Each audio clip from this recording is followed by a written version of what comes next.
bad day.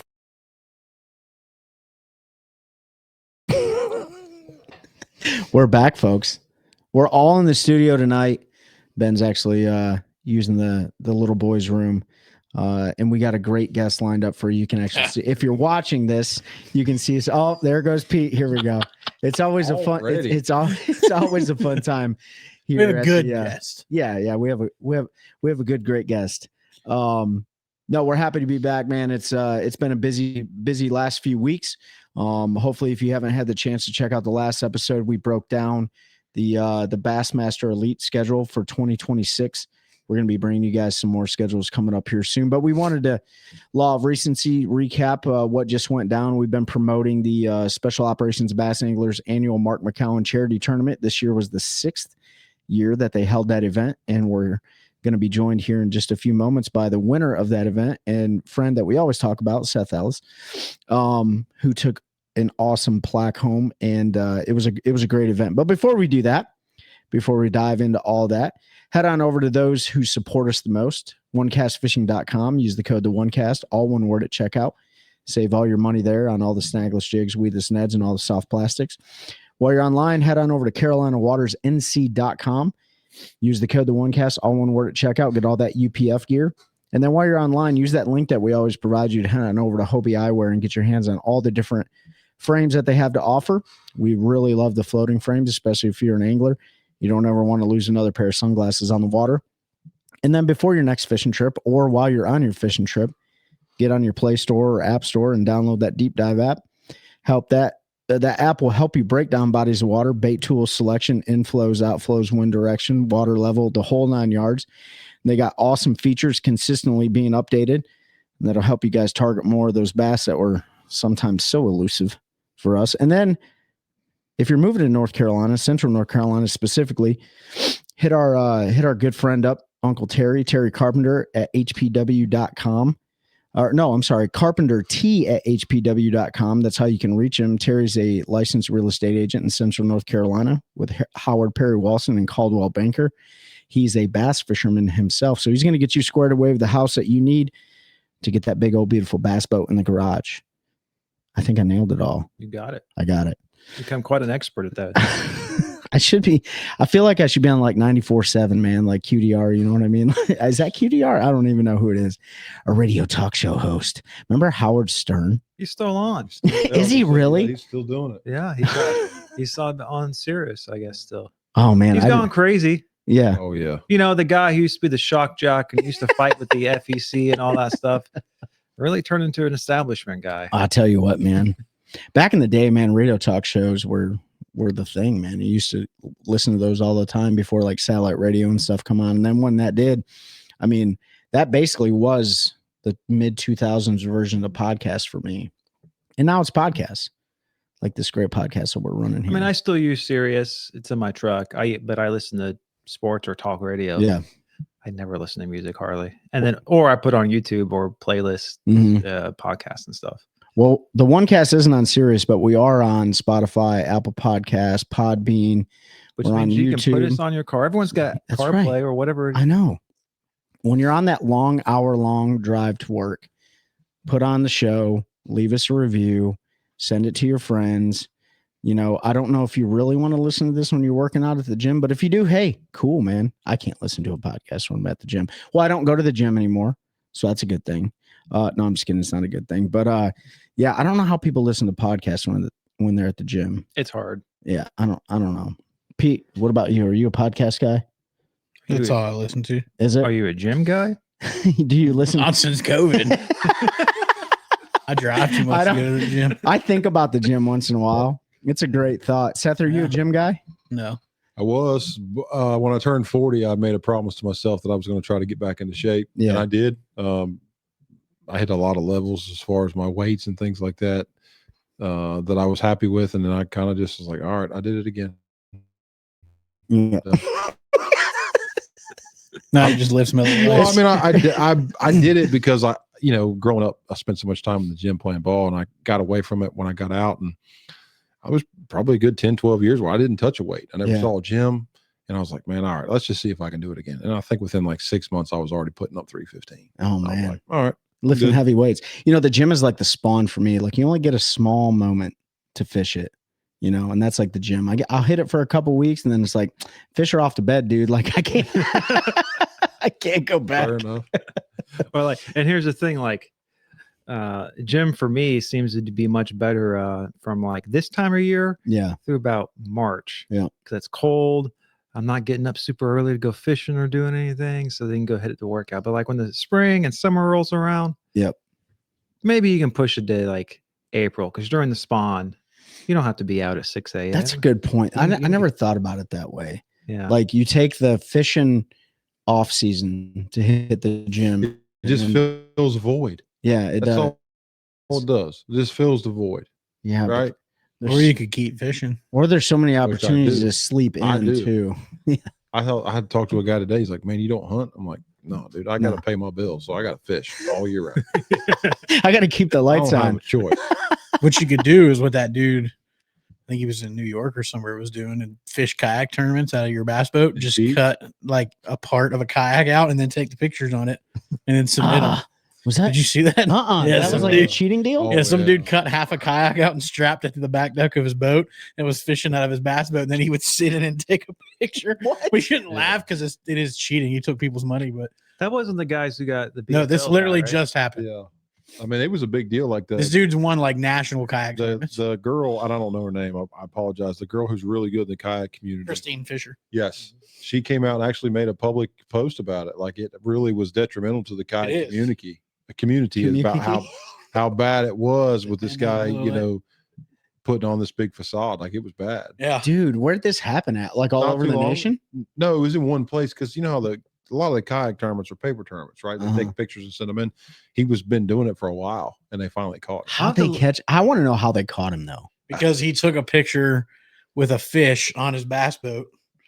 And then somebody looked at a picture that he submitted in the tournament. And we're like, wait a minute. Yeah, It's the same fish. Oh man. And we were watching some tournament footage from an angler around here, and Ben actually brought it up. He's like, you'd be surprised on how good some of these guys are at geolocating you and figuring out what you're doing, Well, I mean, where you're doing it at. I mean, there's some like people. This is what they do for their money. I guess they just make content doing that. Like, find out where people send them pictures and stuff. But like, obviously, it's used for like intel gathering and like war stuff too. Like you see Right. drone footage and all. Like, but people are crazy in how they can geolocate. No.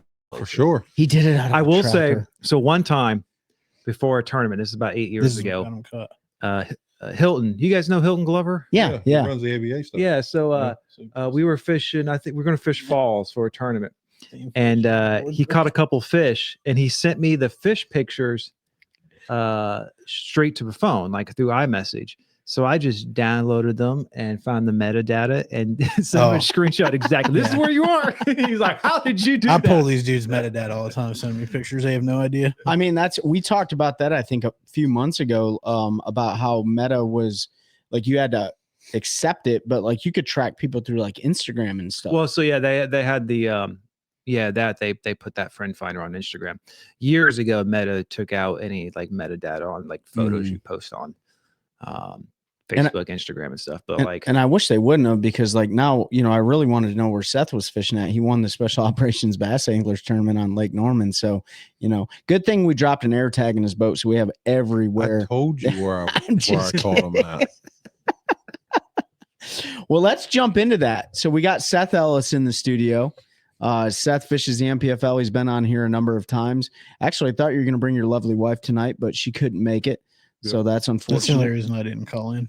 Oh, you didn't even know. Yeah, you told me. Look at Seth's face. I don't care about seeing Seth's ugly mug. I wanted to see my girl. But Your girl. so She this, loves me. Don't lie, Seth. You know it. Mhm. so this year, all right, serious for a second. This year was really special.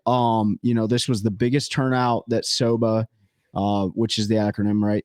SOBA has seen in the 6 years that they've Ended up ran this being tournament. 86 boats on Lake Norman. It's always the Friday before Veterans Day. A lot of pro anglers showed up. A lot of there's some YouTubers that showed up. Like I saw those guys there. Obviously, we showed up. Big deal. YouTuber guys. I can't remember the names of them. I just know their faces. but it was a great turnout this year. It was in memory of, Shannon Kent. I can't remember her rank. It's like senior petty officer or senior chief. But Shannon, she was killed in Manbij, Syria in January of 2019. And so, we honored both Mark McCowan and Shannon Kent and all the special operators that have fallen over the years. But this was really cool because the turnout was absolutely amazing, man. It was great. I mean, Shaw Grigsby was there. We all fished it. Who else showed up? I think Matt Senior McBee, chief petty officer. KJ, senior chief petty KJ officer. Queen was KJ there. Queen. Scott Hamrick, who won the MPFL championship, was there. Shane Lineberger was there. For a long time. Pretty much every hammer over there at Lake Norman was there. Shaw along with Grigsby. Was Brian there? I don't know if Brian was there this year. Thrift. Yeah. He practiced. And I saw him. He was catching them scoping in one of the creeks, and he didn't want to do that in the tournament, so he just didn't fish it. Yeah. And then of course, because he didn't have the fish to win, he was like, I think he went deer hunting or something instead. And then of course, not only a lot of the local hammers, but man, there were so many people that crossed the country to fish this. We had friends up from Georgia. We had friends down from Jersey. People came from, I think, Texas, Florida. I mean, they came all the way across the United States. I don't think we had anybody from Cali, but I mean, from Georgia. Mike Johns came from Georgia. Oh, that's right. He's not in Florida. Yeah. But I mean, the point is, he is in Florida. Yeah, his P.O. box is in Florida, if you heard that, government. Dang, that was rude. Yeah, we're not editing it out. They're not listening to this. But yeah, that just goes to show you how much this has grown and how many people support the cause. And, Seth was able to bring home the victory. So we want to talk about it. We want to talk about, you didn't even know if you were going to fish this event this year, right? Correct. I wanted to. I had spoke to several people, and I just didn't know how my schedule was going to line up. I fished it last year and had a great time. Met a lot of cool people, and just enjoyed being able to participate in an event like this. This year, you and I had talked several times prior to the event if I was going to be able to make it, and I just didn't know if I was going to, be able to. And fortunately for myself, I was able to. So it was a good time. Yeah, and so your partner this year was who? So originally it was supposed to be a guy that's a good friend of mine, kind of helps me out when I'm on the road, but he couldn't do it due to some prior obligations. So I brought my brother-in-law. And his tournament experience is pretty minimal, but he loves to fish, and it was just an opportunity for me to get, to have some good time with some family and just, get him out to see something else different. So we headed on over and had a pretty good day. Oh, before we talk about we had a good day. How was your brother-in-law's day on Jordan Lake on Sunday? So he didn't even go. Oh, never mind. Yep. So my father-in-law got down there. He said by 10 o'clock or so, he probably had 12 pounds, caught 8 or 10 fish, but nothing over 3 pounds. And he said, I'm fixing to put it on the trailer. And he did. So my brother-in-law didn't even go. She been a little toughy. Yeah. Was it? Yes. Jordan, I don't know. He said it's been tough to find the big fish. Yeah. You see a lot of like 5 or 3 fish for 11 pounds winning tournaments right now. Yeah. What ended up winning on Jordan? He wasn't fishing a tournament. Yeah. He was. But the last couple tournaments they've had have literally been like 3 for 12. Okay. That's fall fishing. It's just, fall fishing. It's all about the big bite this time of year. Well, that's, we definitely want to talk about that. So you drove up on that Thursday. Yep. Got there. I was wanting to leave early, but my brother-in-law doesn't like to get up early. His job kind of affords him a late night lifestyle. He's in the music business. So for him, 8 o'clock's like super early. So we ended up leaving about 10, 11 o'clock, kind of took our time. We got there around 2, put the boat in, fished for a couple hours, and never had a bite. No, I never had a bite. And, I didn't put too much on it just because I kind of figured, hey, it's the fall, first of all. And I didn't run a lot of places. I just hit a couple of places that I know from history, and I didn't get a bite. I think he might have had 1 or 2 on a green pumpkin chatterbait, but he didn't catch them. And I talked to you and I said, look, it's not good. Yeah. So I just kind of figured that, I was going to wake up the next day, which was Friday, and just go the opposite end of the lake. And that's what I did. Yeah. So talk about that real quick before we get into the tournament. So yeah, you got some previous history on the lake, of course. But when we talk about the fall fishing and how dynamic it can be, what are some of the things that you're specifically looking for when it comes to a place like, well, any place, but a place like Lake Norman? Well, obviously the first thing I look for in the fall is bait. Mhm. I do want to find bait because usually when you find bait, there's fish around. But the second thing I look for is water temperature. Mhm. And it's November in the South, and most of the time, normally I feel like the water temperature is a little bit lower than what it is now. Mid to high 50s, but we were looking at 65 to 61. Yeah, it was definitely warm. Yeah, it was warm. I found an area where I caught all my fish was 61. I was okay with that. But I look for bait, and I'll be honest with you, it was non-existent. And Mhm. as I was idling out of areas, I would still see it out in the channels, which just tells me they're still moving, right? Those Mhm. fish are still, the bait and the fish are still working their way back. So they're just not even there yet. So that kind of told me just to kind of still focus on shorter pockets closer to the main lake because the bait hadn't made that big push to the back yet. And that's what I did. Yeah. Seeing that just in a little bit of a time that I had on Thursday. And that's a lot of times you'll have that from fishery to fishery. It'll change to where sometimes one place will be a little bit further in progression than another one.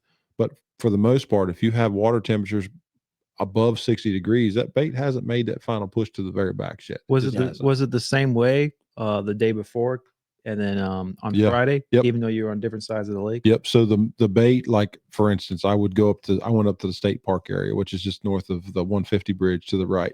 And a lot of those places, the bait was still in the main channels in the big pockets, Yeah. right? You could go back up there and you might idle in a long finger, and the bait wasn't up on the flats. It was still out in the middle, suspended over 15 or 20 feet. And when you have that, most of the time you have two options. You can chase open water fish like that, which with forward facing sonar, which I don't have, or you can go to the bank and do what I did. Mhm. And that's what I chose to do. So a lot of people, that is like the number one thing that people talk about all the time is like, find the bait, find the fish, find the bait, find the fish. Right. But there's also a group of fish that aren't necessarily up there feeding on like threadfin shad and gizzard shad and this year's hatch and stuff like that. There's resident fish that are up there that are craw eaters and brim eaters. Right. And that's where a lot of people, that's what takes people offshore, that, the bait fish and stuff like that. So with you not having forward facing sonar and really doing what you do best, which is putting that trolling motor in the dirt, which has no paint left on it. What are you looking for on a place like Norman when you're trying to target like resident fish or roaming fish? Like, what is your go-to? How do you break that down?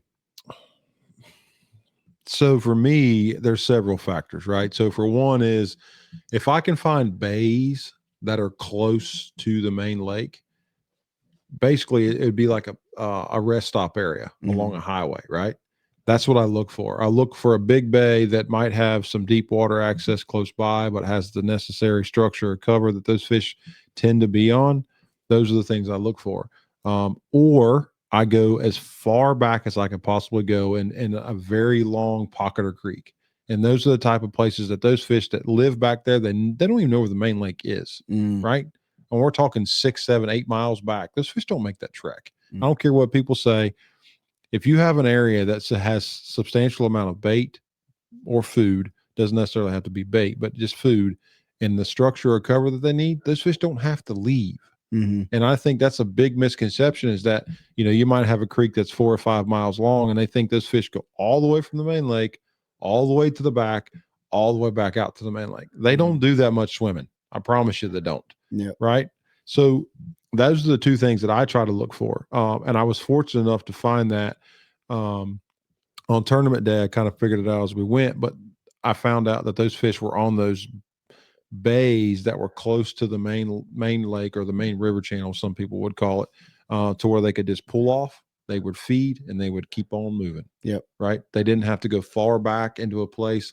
And I chose not to go like far, but like you guys did, right there. I know the area you guys are fishing. We went pretty far. Right. And it wasn't a bad idea because you found fish, you found bait, but a lot of times you handicap yourself. And what I mean by that is you're fishing for a select group or the population that's there, and that's all you're fishing for. You're not going to fish for fish coming and going, right?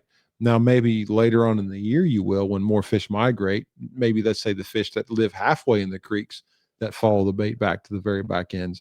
But where I was fishing, I was I was targeting a much larger population of fish, Mm, resident fish that live in the pockets, plus main lake fish that was just following in the migrating bait. mm. Right. And that's what I try to do.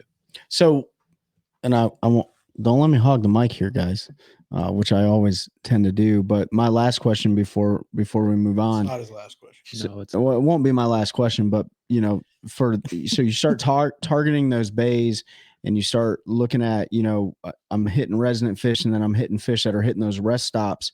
What this time of year, what is your primary go-to baits for targeting those fish, especially without forward-facing sonar? I've never let forward-facing sonar change the way I fish, first of all. So for me, it's always. I'm sorry. Put that disclaimer in. Well, no, I'm just saying a lot. Scoper. No. You and I had this conversation. People couldn't believe what I caught them on. Yeah. All right. So obviously, you don't have to tell everybody. which I don't look. I have no secrets, right? First of all, the number one bait that I'm going to fish this time of year is the topwater. Yep. Now it could be several different types, right? It could be a splash it could be a KVD sexy dog, it could be a whopper plopper type of plopping style bait. It could be a buzz bait. It could be a wake bait. There's a lot of different options that you have. So I'm definitely going to have a topwater on the deck. I'm going to have some type of reaction bait that's subsurface, whether that's a spinner bait, a chatter bait, a crank bait, something like that. And then I'm going to have something that I can slow down and pick apart structure or cover, which would be a jig for me personally. Those are the three styles of baits that I like to have on the deck. And it just so happened that this event, I was fortunate enough to be able to capitalize on a topwater bite. Which is what I would prefer to do, because nowadays with forward-facing sonar, everybody I feel like wants to go through numbers of fish. If they don't catch 40 or 50 fish in a day, they don't feel like they've not had a successful day. No, I want to catch 5 to 7, 5 to 8, and if they're the right ones, I'm going to do well. And I did. And I've always been that way. It's not going to change for me, and it hasn't changed for me. So basically a topwater, some type of reactionary subsurface bait, and then a bottom bait. Those are the three things that I'm going to target those fish with. Yep. You guys got anything, or do you want me to keep asking questions? I knew you had more. I'm gonna have tons more. The audience wants to know. So there's Norman, because it's so clear. And was it? It was still Oh, it was clear. pretty crystal clear. Yeah. So how does that affect you trying to target those kind of shallower fish? Speed kills in a clear water fishery. Speed. The faster you can go, the better off you are. And especially in a place like that has a spotted bass population that's out of this world, they're going to follow it. They're going to attack it. They're a very aggressive fish. So you can't reel it fast enough. You can't do things fast enough, because the clearer the water, the better look they can get, right? And we were talking to a fellow competitor and a friend of ours that was there, and he was talking about fishing a topwater bait that was a stop and movement type of topwater bait. And he's like, I could see it on forward-facing sonar. They would follow the bait and get underneath of it, and I'd move it and they'd follow it. Those fish know that it's not real. It's just more of like a cat and mouse game for them. Yep. Now, sometimes he said he could get them to commit, but it wasn't 100% deal. But when you can throw a bait that's constantly moving at a high rate of speed, they've got 1 or 2 chances: eat it or let it go by. And most of the time they'll eat it. They're going to get that reaction strike. It's just ingrained in them. That's a great tip, because a lot of times you hear clearwater fisheries, downsize, finesse. You think about Norman, drop shot, Ned rigs, that stuff all the time. But like, that's a great piece of advice, that if they can't get a good look at it, they're just going to go ahead and. Well, they've got 1 or 2 choices. But see, what happened was during the day, as I was figuring everything out, I pulled into a pocket, and I'm not kidding you. Me and my brother-in-law can attest to this. We saw 20 pounds swimming like everywhere. We would see wolf packs of largemouth swimming, wolf packs of big spots swimming. We had a homeowner that was on the bank, and I looked at my brother-in-law and said, dude, there's 15 to 17 pounds of spots right here on this sand spot. And the homeowner goes, they're giants, aren't they? I've been trying to catch them for a week. But it's so clear, it's hard to fool them. Yeah. And I told my brother-in-law, I said, look, man, we're going to go through this pocket. We'll get out and we'll come back. I said, because now I know how to target these fish, knowing that they're there. And sure enough, we went around, we fished it.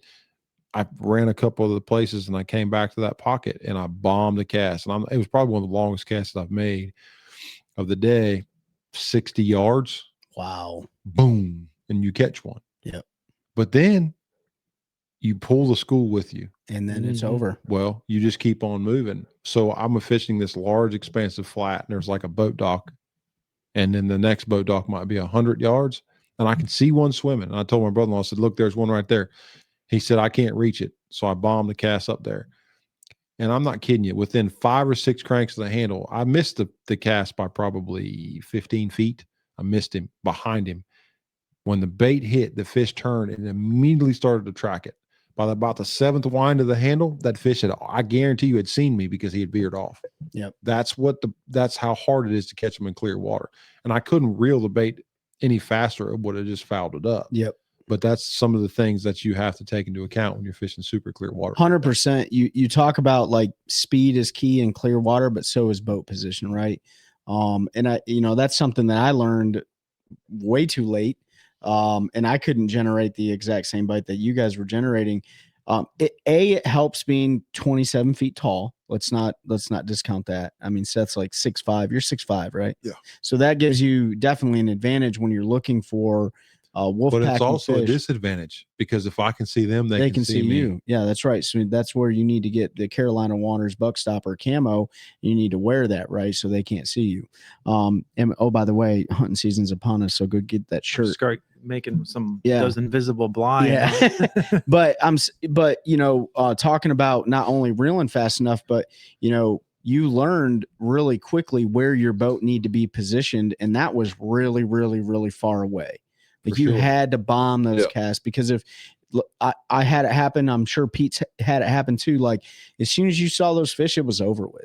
Hell, they probably saw you before you saw them a lot of the times, right? Well, they can think about it this way. If they saw me above the water, what does my boat look like? Right. A giant floating object that doesn't belong. Yeah. Right. Especially in that clean water. And I think we would all agree that those fish know you're there before we know they're there. Yeah. You know what I mean? I think it's just it's more like a happenstance, right? So most people who deer hunt, I don't deer hunt, but you can tell like guys who deer hunt or people who just are around deer. If you go into a subdivision, they're not startled by people who walk on a porch. That's right. I think fishing's the same way to a certain point.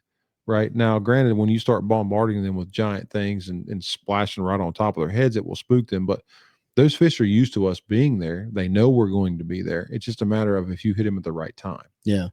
So then what are you looking at for like, a lot of people get hung up on not only bait selection, but they get hung up on bait colors, right? So what is your go-to in a clear water or anything, but a place like Norman, what did you find to be the most effective for color options? So I believe there is something to chrome in this part of the country, right? The herring, the threadfin shad. So I'd like to throw a chrome walking bait, whether that's a splution or a splashing style bait, like a pawpaw or something to that effect. And then I like to throw a translucent bait or white. That's about it. I keep it pretty simple. I don't try to overcomplicate things. There's a lot of great color patterns out there, but I try to keep it simple. Chrome, something that's translucent, and then white. Yeah. And it would just so happen that I caught them on a white bait this past weekend. And then I caught some on a chrome bait, right? I caught several on a walking bait that was chrome KVD Sexy Dog, and then I caught some on a white plopper-style. Yeah, you SOBs in North Carolina where you can't never find that dang Carolina chrome color. Why?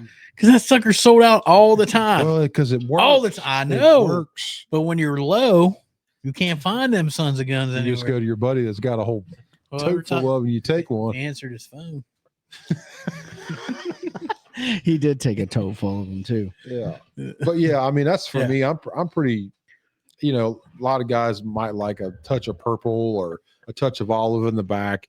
And I'm pretty basic. If you, especially in a clear water situation, if you're moving it fast enough, I don't think it matters as much as people think it matters. Yeah. It's not like you're pinging a minnow in their face or something where they're looking at it. No, you're even on that top water bite. It's a reaction. They don't really eat the minnow. I threw it a couple times, not in the tournament or anything like that, but they didn't really eat that minnow that well there for me. And I'm pretty good with a minnow. I would consider myself average with a minnow, and I think they just see too much of them, right? Well, that and this time of year too, man. Like especially if you're going to work something slow in their face, it better look darn near like what they're eating, or they're like not going to steel shad or something. Now it's different if you're moving at a high clip. Then they're like they got a choice to make. Yeah. But if you're going to deliberately keep it in their face, they're going to have a good look at it. Yeah. And it better look darn near like what they're eating. So do you think not practicing? I mean, you practiced, but you didn't really practice. Do you think that gave you an advantage on the day because you were learning the fish behavior during the tournament, or what would you consider? Like no practice is good, or no? Because I could have just as easily gone to the 6 or 7 areas of the wrong direction. Sure. It just so happened that the day before told me that I didn't need to focus on that part of the lake. Sure. So when I got below that bridge, I put myself in a better position automatically. Right. From past experience, I know that the part of the lake where the tournament launched out of was going to have a lot of pressure. I decided just to go away from that pressure. But I also know where you were fishing gets a lot of pressure. So I decided to stay in between the two. Yeah. I'm comfortable in that part of the lake. I don't know it too well, but I'm comfortable enough to pick the trolling motor up and run 2 or 3 miles to a different part of the lake and put the trolling motor down. Practice can be very good and very bad as far as how you want to view it. For me, all it is kind of gives me an idea. I take that idea and I run with it. Sometimes it's wrong. Sometimes it's right. I was fortunate enough it was right this week. It was like spot on right. It was spot on right. Well, and that's, so then let's talk about did you have a game plan in your head? Obviously you have experience on the lake, but you don't know the entire lake, right? It's a big lake. I think Norman's like over 40,000 acres. 50, I think. Yeah. And it is the most pressured lake in the state, I believe. Has more tournaments on that lake. Huh? It's definitely up there. I don't know if it's the most pressured, but I'd say it has the most boat pressure.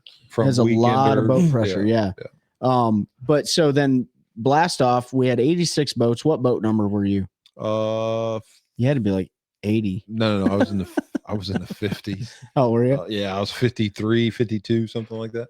So did you just go? Yeah, I just told my brother-in-law, because I had told him that night before after we had ridiculous. Left, we were holding, we hung out and we had a great time. Yeah. And I just told him we got back in the truck and I said, man, I'll just do a little bit of tackle in the morning at the gas station. I said, we're probably going to head south. I said, we're not going to go down south, to where Trey and them are at, because I feel like there's going to be a lot of guys down there, but I'm comfortable in this part of the lake. We're just going to head there. And I said, I'm going to rig you up a plopper-style bait. Also, I'm going to rig myself up I'm going to rig up a walking-style bait. And then my brother-in-law really enjoys throwing a chatterbait. So I rigged him up a green pumpkin one. I rigged myself up a jig and a swim bait, a small 3-inch swim bait. I said, we'll just kind of cover water in the morning, kind of get an idea. I said, because I just don't know how this is going to go. I said, if we're fortunate enough to land on a couple decent fish first thing in the morning, I said, I'm willing to grind out some jig bites on the docks later in the day. That was my plan. So we just put the boat in the water. We were hanging out in the morning and we blasted off. And earlier in the year, the MPFL was there and I had found a new stretch of the lake that I liked the way it's set up, right? It had flats, but it had places where had some dredged areas, had some shoals. It just kind of had a little bit of everything to where fish had easy access to shallow water from deep water. I liked the way it looked, and that's where I started. I ran one little place, didn't get a bite. We picked the trolling motor up, and I think within like the third or fourth cast, I'd caught like a 270 on a plopper-style bait. Fished around through the area, didn't like the way it looked, picked the trolling motor up, and saw a shoal. Pulled up over there, didn't get a bite, and looked to my right, and there was a shoal that ran way out off the bank. And I'm like, all right, that's a big highway, huge highway, right? They can go from point A to point B and anywhere in between. So I ran to the very back side of the shoal closest to the bank, set the boat down, and it wasn't 5 casts later they come up blowing up. No. But here's the thing. They blew for 30 minutes and we caught 2. Yep. I caught 1. My brother-in-law could not get a bite. Yeah. Could not get a bite. So I handed him the walking bait that I was throwing, and I picked up a KVD Splash It, and he caught another one behind me on a walking bait. You talking about one of those poppers that you took from me? Yeah, the chrome one, the Carolina chrome one that they eat so well You're around here. I got plenty of them. I don't have the walking one. Oh, a tough one. So the sexy dog. Yeah, that's right. So and after that, and they were good fish. Like I think we had 3 in the boat that were close to 8. And then we moved a little bit and had 4 for 9.5. And I'm like, I told my brother-in-law, I said, man, I'll be honest with you, this is a good start. Real good start. Now we go and catch a big largemouth, which was what my intentions were to do later in the day. I said, we'll be in good shape. I said, I don't know if we'll win, but we'll have a good opportunity to maybe catch a small check. And it just kind of snowballed from there. Yeah, it did. Yeah. I mean, we talk about things like lining up perfectly. You called me later on the day. We called Pete. Like, we're all a network of guys like working together and stuff like that. And it was a perfect example of you can't catch another man's fish, right? You need another one. It's a perfect example of you can't catch another man's fish, and you can't even catch them the way that they're catching them, right? So like, we set the boat down. We fished way further south than you, and we found that was the place that I got the biggest bite during practice, right? On a plopper-style bait. So did Pete. Pete caught an absolute giant, like almost a 4-pounder, right? On a plopper-style bait. Not a single time during practice, and this is why I asked you about practice. Sometimes it's good and sometimes it's bad, right? Because I had zero confidence in any other part of the lake. But during this time of year, you have to have confidence in the fact that you're targeting certain fish, and I didn't have that confidence like we would have on other lakes, and I should have known better. But nevertheless, we sat the boat down, and the exact same thing happened. They just started exploding. We had a limit in like 10 seconds. Yep. For like 10.5 pounds. Literally the rest of the day, we went without a keeper fish to call. Yeah. And you called me and you're like, dude, this. And we called Pete and we're like, dude, this. And it wasn't until like 1 o'clock that you finally caught your first keeper, and we ran into Pete. And it just goes to show you, like, you can do the exact same thing that somebody else is doing and it not be the deal for you. For sure. But it doesn't hurt that I have a lot of confidence in that bait right now. Oh, 100%. Right. Like I cashed a good check at the MPFL event and Logan Martin with it. I've done well up on bugs with it the last couple of weeks. I fished a local classic and finished in the top 10 with it. So I have a lot of confidence on a plopper-style bait this time of year. And when you told me, Pete caught one that was almost 4 and I got some bites, I'm like, all right, they'll eat it. Yeah. I'll find a place that they'll eat it. Oh, I wanted to throw that bait on the bank and I have so much confidence in that bait, but I wanted to break it off and throw it in these people's front yards. You know what I mean? Cause I was getting so I was like, I'm targeting flats. I'm targeting shade lines, but here was my problem. I was way too close. 1,000% way too close. When I could see the fish, I was like, dude, I got to do time ran out. Right. But looking back on it, I'm like, I learned a ton about that lake and a ton about how that fish behavior is, especially in that crystal clear water. And we talked about deep dive before, and some guys use it and some guys don't. The area that the tournament was won in was the best area of the lake based on deep dive. And I don't have deep dive. Right. And you should download it, pay the subscription. You need to download it. Well, you don't need to maybe for that lake, but literally the best area of the lake. That's where I caught all my fish. The area that Pete caught his fish, the area that I caught my fish, because it was even further down south. And I had 3. It was basic 5 weight. Yeah. And you still didn't do nothing. I still won the house. More. You're welcome. But yeah, you're right. You did catch good fish, but even Pete was catching them across the same creek arm that I had come out of, and he's catching them on plopper. And Pete's dad and I got one bite. Yeah. One bite on plopper. Right. And I'm like, I know. Too close to the bank. Too close. Yeah. See, you had to be goes way off. But this is what people won't understand. And I will be a stickler for this until the day that I'm done fishing. What size do you throw your plopper on? What size rod? What size rod? Yeah. Like how long? Anywhere between if it's a small one, it'd be a 6.9 or it'd be a 7.3. All right. So I'm throwing a 7.6 and you're going to be like, well, that doesn't make a difference. Well, when I can bomb a cast 10 yards further than yours, it makes a difference. 4 cranks the reel and they've got it. Think about it that way. So it makes a huge difference. So he's really, that rod with your height, you're literally a foot, maybe 18 inches taller than, Yes. That's what I'm saying. So the leverage, so you get that much more distance. So you get that much farther away from the fish and the line. Yeah. And the line. Well, I mean, right? I throw mine on 50-pound braid. I don't vary that too much. Yeah. Because it's a moving bait, but just the length of the cast, the farther I can get it away from myself. Yep.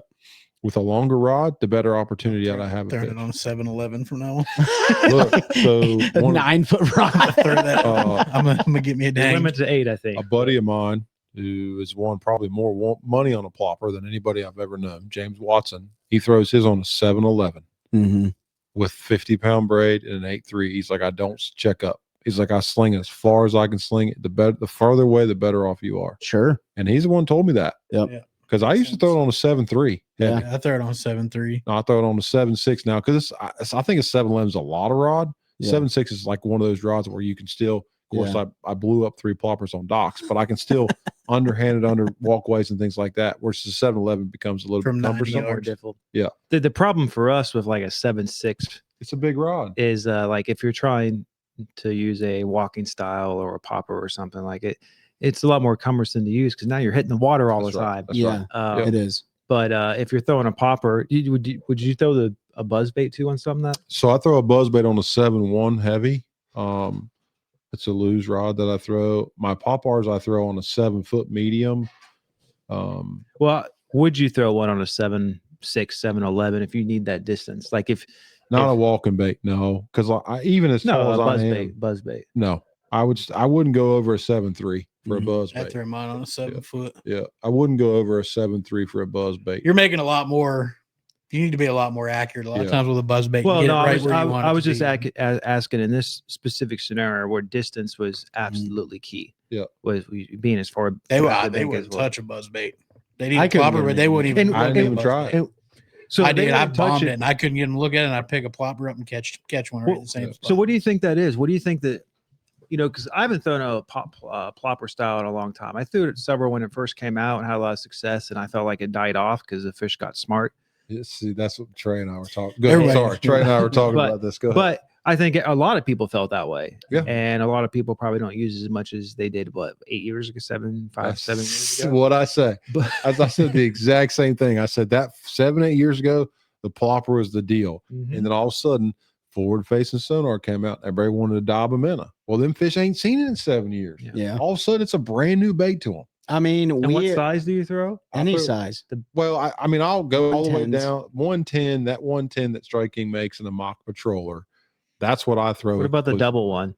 You remember the double one? I do was on a buzzbait frame. Yes. Yeah. I never I bought never that. heard anyone have Yeah. success with that. I never bought that gimmicky thing. I throw the mock patroller 110 and I throw it in white and I throw it in black. Now the new clicking chicken that's come out, Click and chicken. I haven't got my hands on that yet. They say it's legit. I talked to Mac McBee about it. He said it's really good. I haven't thrown it yet. But that 110 style, which is basically like a 4.5 to 5 inch style bait, Mhm. that has a pretty, it's not a super deep plopping sound, because I feel like you can get away with it on a calm day, but it's not underpowered on a windy day. I just, that's what I throw a lot. It's a great happy medium. Yeah. I mean, over the last month, like all three of us have done some serious damage on that bait. I mean, we've had some really good tournament finishes at Gaston, at Bugs. Obviously, you won Norman. Like it is a bait, and I think you're right. I mean, as I switched between 3 brands just because they all have different. To Seth's point, Clickbait's your favorite. Mhm. no, never threw in one or No, But clickbait see, the you- revolver.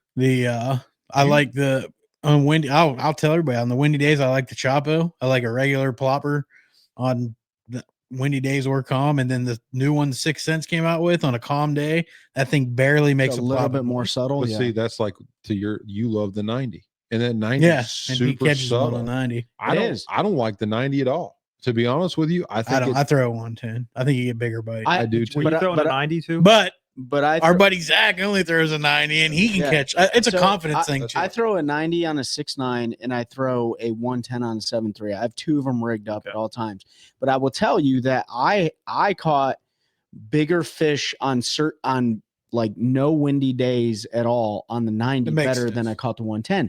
But then it'll be a day where it's like no wind at all and you'll catch them on the 110. I know the last tournament Trey and I fished together, he couldn't tie a 110 on fast enough. I'm telling you right It took now. 2 and he was like, Yep, I mean, I'm not stupid. Like, no, it was just but that day they I wanted think that bigger profile. during the SOBA tournament, I went through 4 different ploppers that day. Yep. The problem with that is I should have had confidence in the 110 because I know that it catches them, right? And the wind, we had a lot of wind. Yep. So, but it was boat position. It wasn't getting the cast far enough. And, you know, this time of year, you guys like us, you're fishing behind people sometimes. Yeah. Right. Sure. And so if you go in there 20 minutes after they went and blasted a 4.5 pounder and pulled that wolf pack off the bank, like they may be resetting and refitting and you're just like missing the fish. Right. And we did fish behind each other. Like we all fished kind of the same area. We knew where we were all fishing. Had I not landed on a school, I would have struggled all day long. Right. Yeah. Cause it won't eat. Look, they told me, I talked to Trey and Trey's like, he had been there a couple of days, him and Pete both. And I'm like, other than, you know, Pete smashed him the first day, Trey had some success. The second day, Pete was crying the blues and Trey was like, dude, it's not easy. It's not. And I'll tell you this, you could have went and this is why like shallow water fishing can dominate. And clearly that's the case.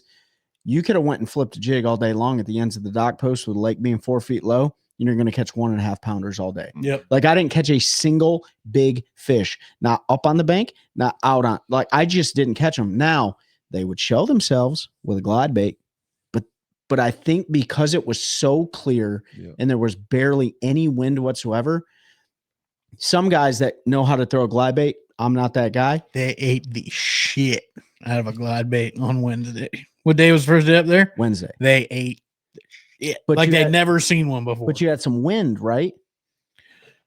I mean, yeah, but I didn't even matter. I could get on the calm bank and throw it and they were eating it. Yeah, they were just eating it. I threw it Friday in between that time. Well, they didn't. I couldn't even get a look at it on Friday. I was like, this ain't happening. No. Nope. And then, but Wednesday, like they'd never seen one before. And then Saturday, I had 2 4-pounders. I had one hit it and knock it out of the water, and one came out of the water and ate it in the midair. It was the craziest. That's how bad these fish wanted it on Wednesday. Every day was different. Yeah. Every day. Usually this time of year it is. Every day was different. And well, we had south wind Wednesday, north wind Thursday, south wind Friday. So it was flip flop back and forth. Every day was different. But I also talked to Pete's dad that fished with me. This is the 3rd year in a row he fished with me.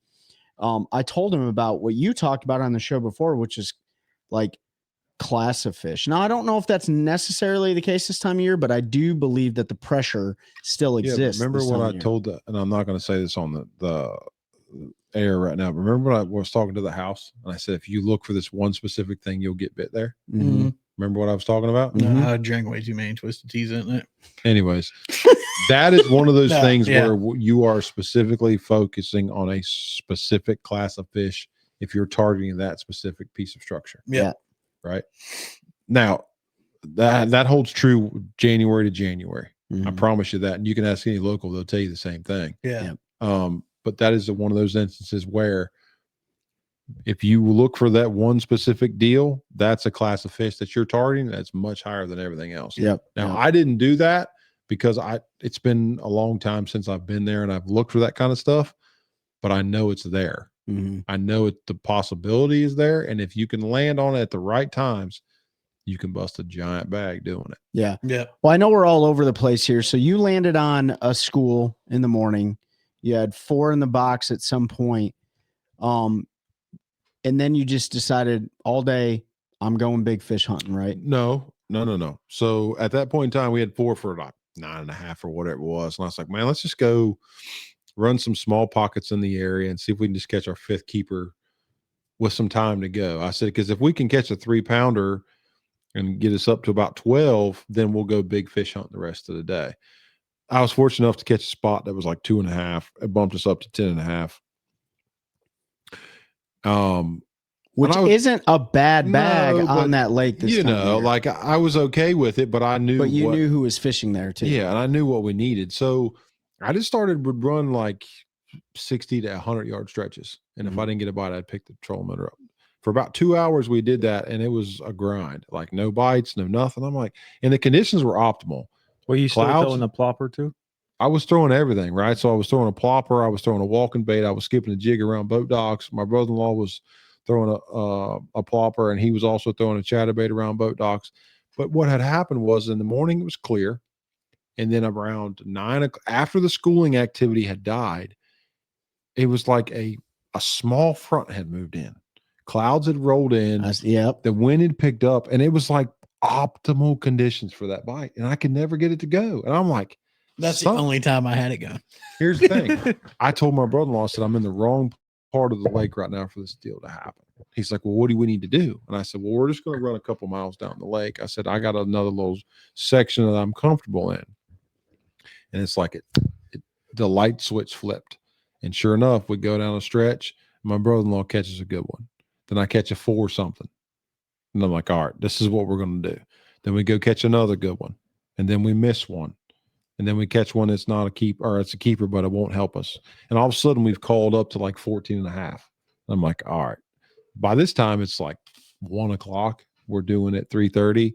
I'm like, we're just going to keep rotating in this 2 mile stretch. We pull up, fish a 60 or 100-yard stretch. And I got a bite, and I kind of just was aware of my surroundings. And it ended up being a shady side of the lake. It didn't necessarily have to have wind or not wind, but it was just shady, and we got bitten like the first 60 to 100 yards of the main river. I said, huh. So I just literally fished down. I didn't even go through the pocket. I fished down. I said, let's go to the next one. I did the same thing, and we caught another one. I said, I figured it out. So we just would run consecutive pockets. The first 4 to 5 boat docks, which was about 60 to 100 yards on the inside with shade, and we get a bite on every single one. Whether we caught it or not was different. So we did that, and then I hit a lull. Like I went like a quarter of a mile to a half mile stretch where I didn't get a bite, and I was like, all right, well, let's just pick up and move. So I picked up and moved a little, and as time was winding on, I wanted to get a little bit closer to the ramp. So I just pull up to a place I'd never been in before. I pull up and I make a bomb cast over a long boat dock or a boat ramp that came out, and you couldn't see the ramp because of the shade, but you could see how far the way the contour lines where it came way out. So I didn't necessarily make a cast towards the ramp itself, but more parallel to the bank towards the end of where the ramp would be.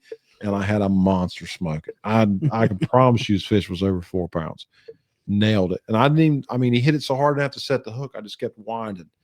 And I'm like, all right, I got him. And within like 4 cranks, the handle had come off. And I'm like, I looked at my brother and said, that was it, bud. I'm sorry. I did. I told him, I said, that was our tournament. Yeah. We would have won right there. He's like, dude, it's all right. No worries. So I picked the trolling motor up and I hit 4 or 5 more pockets and we don't get a bite. And by this time it's like 3 o'clock. And I'm like, all right, well, let's just get really close to the ramp. I said, I got one little stretch that I'm familiar with. We'll just run a couple short pockets that set up the way what we've been fishing. So we pull up to the first one and fish and they don't get a bite. I just kind of turn the trolling motor high and I get around the corner and I was like, we're going to fish this last stretch. Cause I looked down at my, graph and my graph said like 3:15. So I'm making some casts. You're doing it 3:30. 3:30. That's right. And we're like a mile from the ramp. We're not far. So I look up and there's a riprap corner, an overhanging tree and a boat dock. And I was able to get my plopper up there and I'm bringing it through there and whoosh. And it was like a 160. I'm like, God, dude, it's crazy. I said, I lose a freaking big one if I catch a 160. And I looked down. I was like, dude, we'll go around this dock. And I said, I'm going to make a couple casts and we're going to have to go. It is what it is. I said, we had a good tournament. I had a good time. He's like, oh, yeah, for sure. So I go around the corner. My brother-in-law gets hung up in the tree, like amateur hour as you could get it. Yeah, right at the end. Yeah, he's trying to rush. I'm like, dude, don't worry about it, man. So we back up and we get it. I make 2 casts. And as I round the dock, I'm like, all right, man, we got to go. I put my rod down here, go whoosh. And I look back and he goes, got him. I'm like, all right. Well, I couldn't see because it was shaded. So I grabbed the net. I was like, is it a good one? He's like, yeah, it's a big one. And of course, my brother-in-law, I love him to death and he's caught some fish, but he ain't never, his ability to judge what was on the end of the line for me was kind of suspect. So finally he gets up there and as he gets his rod up, I see the bait and it's the entire plopper, but one hook. Oh, yeah. Hanging out of the mouth. And I see the head of this fish. I'm like, oh, it's a giant spot. Giant spot. I was like, look, dude, whatever you do, don't horse it. Let it go where it wants to go. I said, just keep him up. He said, yeah, I got him. I'm like, all right. So he gets him turned around and I see him. He's raising him up and I just dip him in the net and it's a giant largemouth. But literally, I look at my clock and it says 3:22. I'm like, dude, we got to go. So there was a 1-2 pounder in the box. I said, throw that thing out. If we got to throw him in there with the plopper in his mouth, we'll deal with it later. He's like, no, I'll get it. So he grabs the 2 pounder and throws it out. I'm like, all right, well, let me have the pliers because it had gotten twisted in the net. Long story short, I get it out. I don't even really take notice of how big the fish is. I know it's a good one. Throw it in the box. And I'm like, crank the motors, 324. We get back, it's 327. I'm like, dude, can you believe that just happened? I'm like, that's unbelievable. So I lose a big one. I catch one, and then you catch a giant. I said, I don't know if we're going to win, man, but that was awesome. I said, we got a shot. Long story short, we get up there. That was when you weighed for big fish, right? Correct. And I'm, these guys are like, man, you got them? I'm like, man, we actually got a good bag. I'm like, I think we got 16 and a half, 17. I'm like, what's leading it? And they're like, I think it's like 17 and a half. I'm like, I don't know if I got that or not. That would be Matt McBee. Matt McBee, good Gator friend of Hog. mine. Yep. I was like, I don't know if I got that or not. So I asked, I'm like, what do you think, Pete? Pete's like, dude, you got 18. You got a sack. I'm like, I don't know, dude. He's like, nah, it's 17. I'm like, bro, you got 18 17. pounds in there. Long I'm story like, you got a short, 5, a 4. He's like, Yeah. I think it's 5. I was like, that's 5, bro. he was 5'11". Yeah, 5'11. Fast forward, it was 5'11". I'm like, holy crap. We had a 5'11", one that was almost, it was like 4 3/4, a 3-pound spot, and then 2 more that were right at 3 pounds. So it was just an awesome day. I mean, what'd you have? Almost 19 We pounds. had, dude? no. We had 18.4. Okay. 18.4.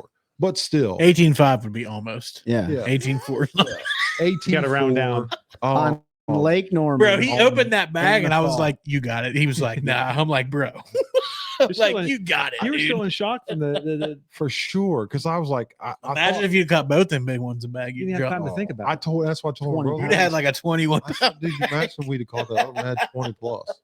And I was like, man, this is crazy. And because I've never weighed in a 20 over there. And that's why I was telling Matt McBee, because he's like, dude, you've had some success over here. I'm like, yeah, I've had some really high ABA finishes over here. My 5th place in the MPFL, but I've never weighed in a bag bigger than like 17. Yeah. So I weighed in 18 and we won it. It was a super fun time. Obviously, in the grand scheme of things, it's for a great cause, right? And I'm super proud to be able to have been a part of it, and to have the day that we had with my brother-in-law doing what I like to do, throwing a topwater bait. It really was just an awesome day. So really, in the grand scheme of things, it's a good thing he got hung up on that tree. Yeah. Yeah, and could- I always think about that stuff too. Like, Yeah. it's funny you say that, because I'm like, if you're there 2 minutes early or 2 minutes late, you missed that You opportunity. missed it. It's like it's all worked out the way it was to be, Yep. right? After I hooked that one on the end of that boat ramp and I lost it, I kind of stood there for a minute and I was like rubbing my head. You're like, there it goes. Everything plays into the way Yep. it's supposed to play out. And it's so crazy to think about that kind of stuff, but it did. It worked out the way it was. When it's your time, it's your time. That's right. No matter how big or how small the tournament is. That's right. And When it's your time, it's your time. it's just crazy, to have, you always hear about these people say, man, I caught her on the last cast. And sure enough, my brother-in-law, of all people, catches a 5'11". It's a big On one. Norman. Yeah, on Norman. Yeah. Five, on a the large last mouth. class on a plopper.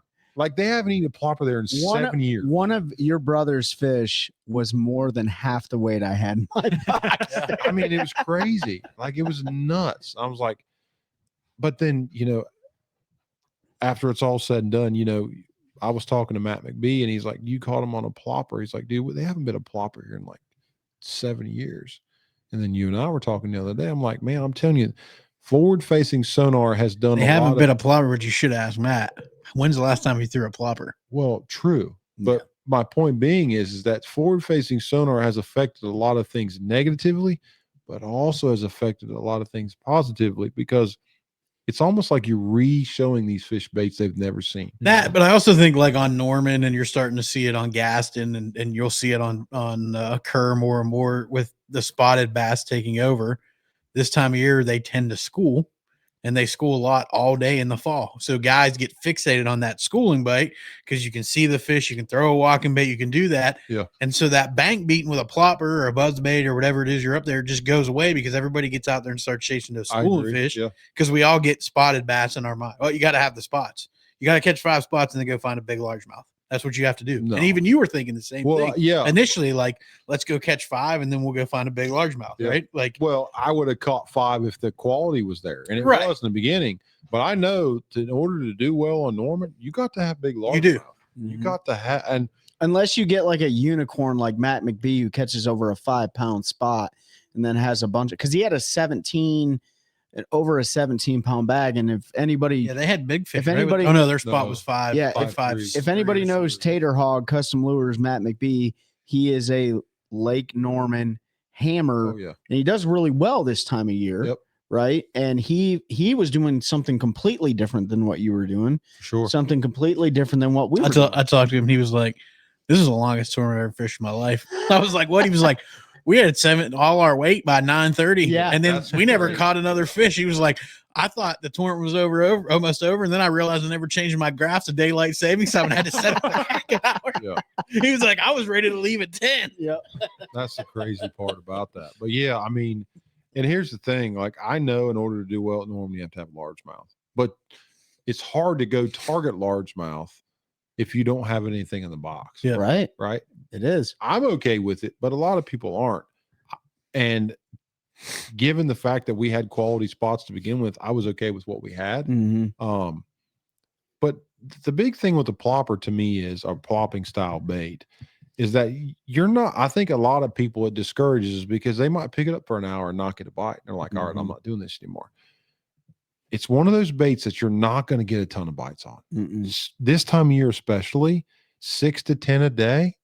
And your landing percentage is about that 60 to 100%. Yep. We were fortunate enough to have a 90% landing rate on a plopper this time of year. But and we all know sitting here, the bites you do get on it Are giants. they're good Yes. bites, Fish. right? 100%. But you can also go, and Trey and I can attest to this. In the last tournament we fished, you might go 4 hours without a bite, and then put 5 in the box in 20 minutes because all of a sudden you hit that window on the right stretch, and you put, what do we have, that like 13 pounds, whatever we had in the boat in 20 minutes. 22 It just minutes. turned on. We went the first 2 hours without a bite. 1 bite. That was the dock fish that we And knew then lived 22 minutes while everyone is out there scoping, which is fine because if you're on them, if you can find big ones offshore and you can scope them, go for it, right? But if you don't have the confidence in that, that's when you beat the dirt. Yeah, bro. I got to talk about that fish. So that was on Gaston, and it was a fish that was living on a set of stairs. And Trey had put it in his boat like 3 times. Same fish. It's a spot. Yeah, we went there and it was gone. Yeah. Well, we rolled up to it and he was like, "Throw it up beside them steps." He was like, "It's there. He'll eat it." I'm like, "All right, no way." Threw it up there. Bloop, bloop. It was finally smart because it just bulldogged me right into a set of steps. You know how those spots are. Yeah. Like, you know how there was that wall there? It ran into the wall and then into the steps. So I had no choice but to try to horse it off there. And, with a plopper, if you put pressure on them, half the time you pull the hooks out. But it was hilarious. And that was the only bite we had till like noon. And then we put 13, whatever in the boat. all on a plopper. All on a plopper. We never put it down. Never put it down. Because we knew. Yeah. At some point, we've been catching them on it. At some point, they're going to eat it. Well, and see, this time of year, as the day goes on, that bite will get better. First thing in the morning, it's not like most people think, oh, you want to throw topwater first thing in the morning.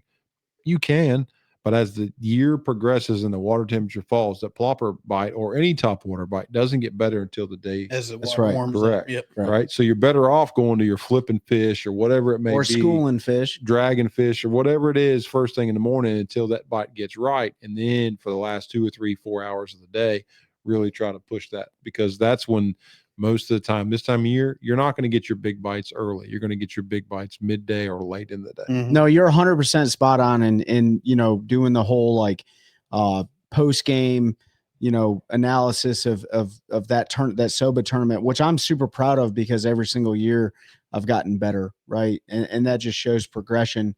But I'll tell you this, after landing on that school of fish, which was completely, and actually we saw a guy fishing. Pete's dad goes, "There's Seth." Dude, I could have sworn outside of knowing your boat, it was you. The dude was like 6'5", had a straight Gigantopithecus beard, like straight up looked just like you. And I even went up to him and I said, "Hey man," he goes, "Come on over here. You're good." Cause they couldn't catch a single fish out of that school. I said, "You look just like Seth Ellis. You know who that is?" He goes, "I have no idea who that is." I said, "You look just like him." But what I should have done, and I will do this in the future, during this time of year, you're absolutely right. It's backwards. Everything's backwards, right? The school and bite in the morning is a great opportunity if you're on that kind of fishery to catch 5. And we were fortunate. We caught like 2 3/4 and 2.5 pounders. We actually had some quality fish in there, but we had 3 1-pounders, and those aren't going to do nothing. I should have went school and bite and then locked a topwater in my hand all day. Yeah. After that, right? Yeah. Because I thought I had like 9, 12. I ended up having 10.5, and I was like, oh, okay, that's not too bad. Maybe their scales were off. I don't know, but I will tell you that I should have had 14, 15 pounds. With two big kicker fish, and I played it like a summer bite, right? Like where you do top water in the morning. Yeah. Well, it's also hard. How long did it take to get for your first plopper bite or your first good fish on plopper? So the first plopper bite I had was it was over a 2-pounder, and it was the second stop of the morning. It was in between 2 docks. So it was fairly quick. But after that, it was probably not until 1 o'clock. No, 11:30. Yeah. Yeah. And by that time, you're 4.5 hours on the water. For sure. You know? It's one of those things like you have the game plan going, or that, and it's kind of hard to stick with it sometimes. Like my best tournament ever, my first cast was a 6-pounder on a top water. My fourth cast was a 5-pounder. And so even though I would go 3 hours without a bite, I had confidence and I had success that day on it. I just threw it all. That's the day. big, you bring up the best all point. day. But I'll be honest. I mean, the only time I put it down was my wrist got sore because it was a KVD splash. Yeah. Getting arthritis. I picked something else up for like 10 minutes just to give my wrist a break. But if you don't if I would not have had success early that morning, and then would have put it down. and then there's a couple times like I'm going to do like 5 more casts and put it down, and then I end up catching a 4-pounder. It's like, but if that doesn't happen, like it's hard sometimes to be like, what I'm not doing for the last 4 hours is not working. Yeah. Like what adjustments do I need to make? And But here's the thing though, for me, if I would have had that type of day, it wouldn't have mattered because I know that I've gotten the bites up until that point to keep it in my hand. Now, if I had fished it an amount of time to where a sufficient amount of time to where I'm like, all right, this ain't happening 1 or 2 or 3 hours, and I wouldn't have got a bite, I probably would have put it down. But knowing that 6-pounder, then the 5-pounder, and then a couple hours or an hour later, a 4-pounder, I'm not putting that bait down. I'm not doing it. Here's the last thing I'll say on this. So Ben brings up a really good point. Confidence. Like confidence is key. There is a whisper in your ear when you have somebody in the back of the boat, right? So I'm not saying this happened to me or anybody, but if somebody is saying like, man, this ain't it, man, this ain't it, you know what I'm saying? Then you're like, man, is this not it? Like, should I be doing something different? And that adage of like, don't leave fish to find fish.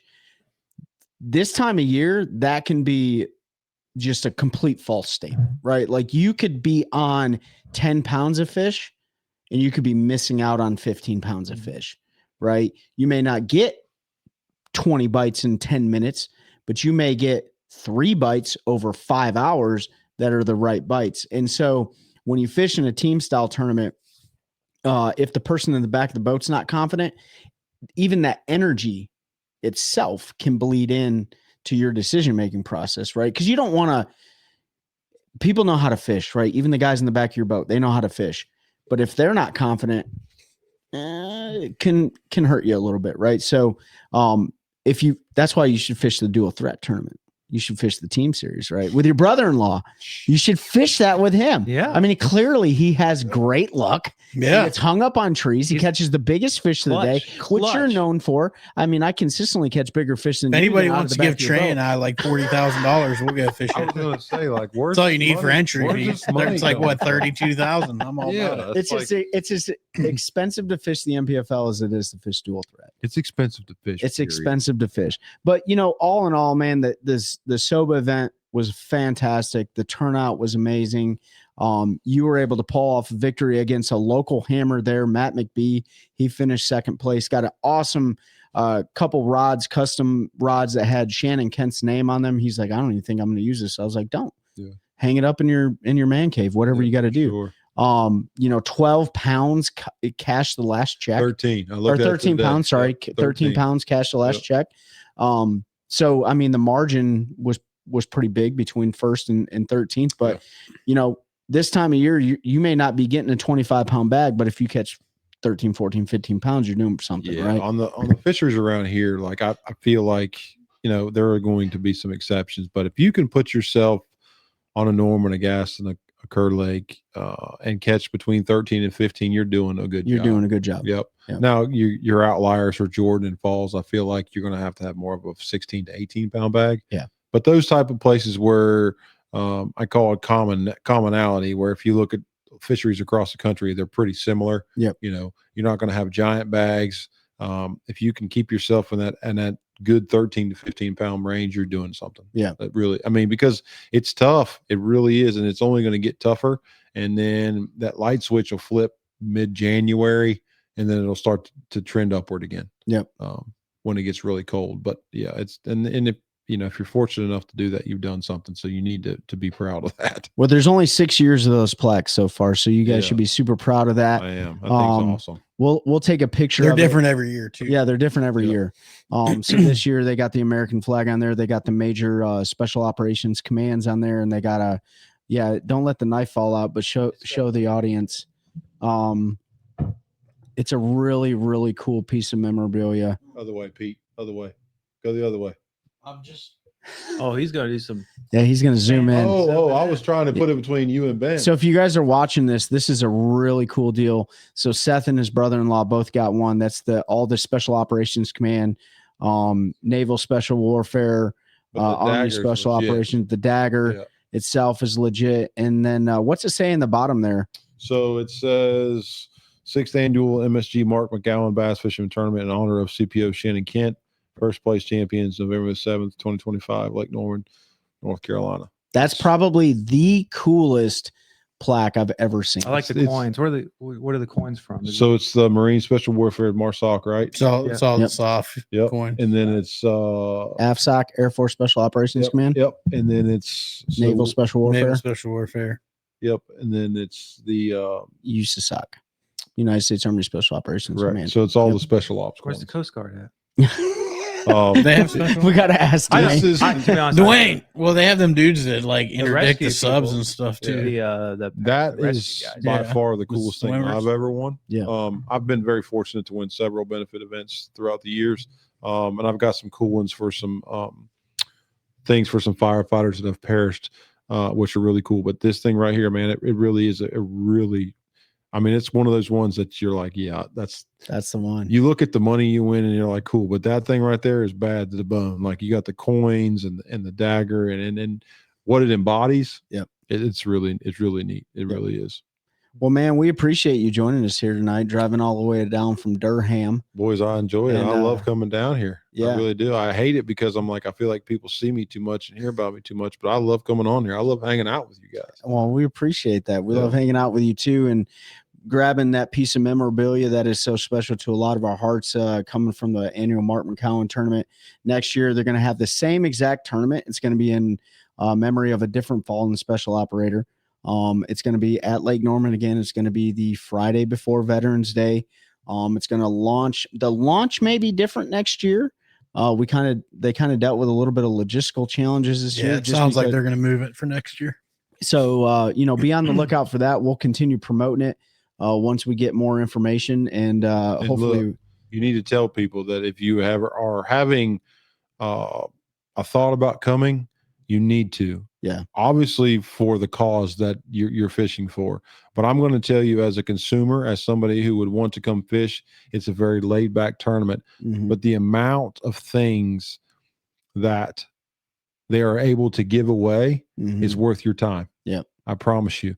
Power pole charges, props, baits, you name it. This organization is top notch when it comes to the things that they give to the people that participate, or the opportunity that you have to raffle or win in some type of auction. You need to really take a look at it. It's just one day out of your year on a really cool fishery, but what it embodies as far as what you're supporting means a lot. And then the opportunity for you to get something for your time is really there. It's special. For sure. Yeah. For sure. Yep. Gentlemen, you got anything? Nope. Appreciate you, Seth. Yeah. Seth absolutely. Ellis. Thanks, hopefully we see you next year on the National Professional Fishing League circuit. We're going to hold you to it. Keep grinding it out around here, around the house, and bringing those trophies home for the home team, and help us continue growing culture of anglers, helping anglers OneCast at a time. That's a good one. That's a good one. Oh God, it's a toad, son. It's a toad, dude. Let's go. I wake up to a little bit of drool on my pillow, feel like it's gonna be a bad day.